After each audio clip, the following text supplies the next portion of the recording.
Today we're talking about a company that was once unstoppable, but now is on the brink of bankruptcy. Can you believe it? It's Netflix. Yes, the same Netflix that led the pack with shows like Orange is the New Black and House of Cards. They were the cool, cutting-edge company that everyone wanted to be the Netflix of whatever industry they were in.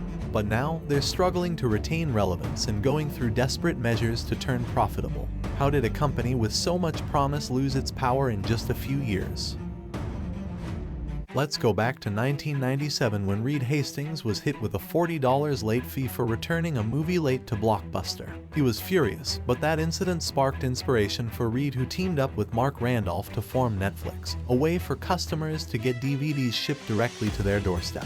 The Netflix model worked, and it worked fast. Their quick success led to Netflix expanding their teams and building up a roster of thousands of movies to choose from. Still, the larger industry didn't see them as a threat. A mere few years after launching, Netflix told Blockbuster they'd sell for $50 million, which Blockbuster laughed off.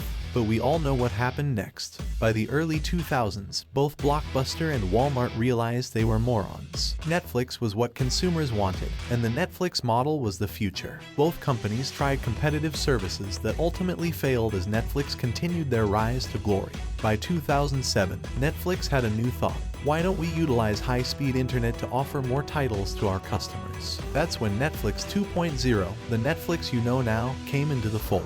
You could choose from thousands of movies and TV episodes streamed instantly right to your TV. By 2010, Netflix had formed partnerships to allow for their streaming business to be available on Xbox, PlayStation, TiVos, Roku, and more. In the early 2010s, Blockbuster was on its deathbed, and Netflix had annihilated all competition and all but owned the industry. But their decline was right around the corner as competition came into the fold, and this competition was seriously fierce. Disney, Paramount, Discovery, HBO, and Big Tech got their act together in the late 2010s. The media giants were not going to sit by and let themselves be steamrolled by Netflix. No, they were going to try their hand at Netflix's disruptive model, and it worked. Disney Plus had The Mandalorian.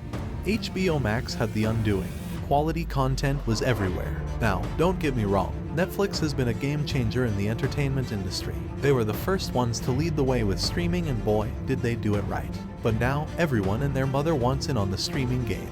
Even big tech companies like Apple and Amazon are trying to take them down.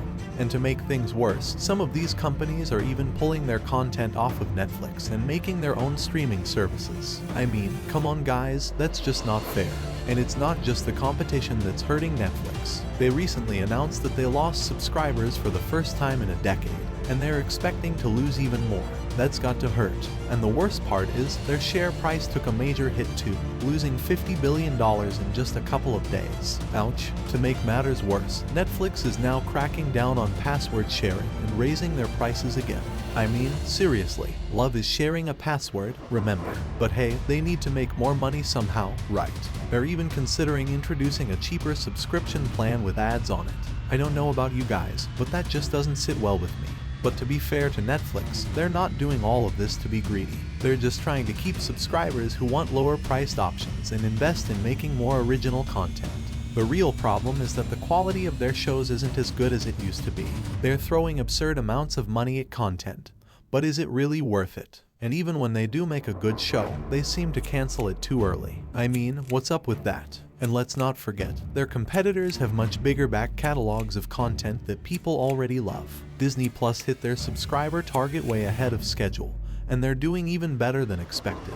It's a tough game out there, and Netflix needs to step up their game if they want to stay in the game. So, the bottom line is, Netflix is going through a tough time right now, but it's not over yet.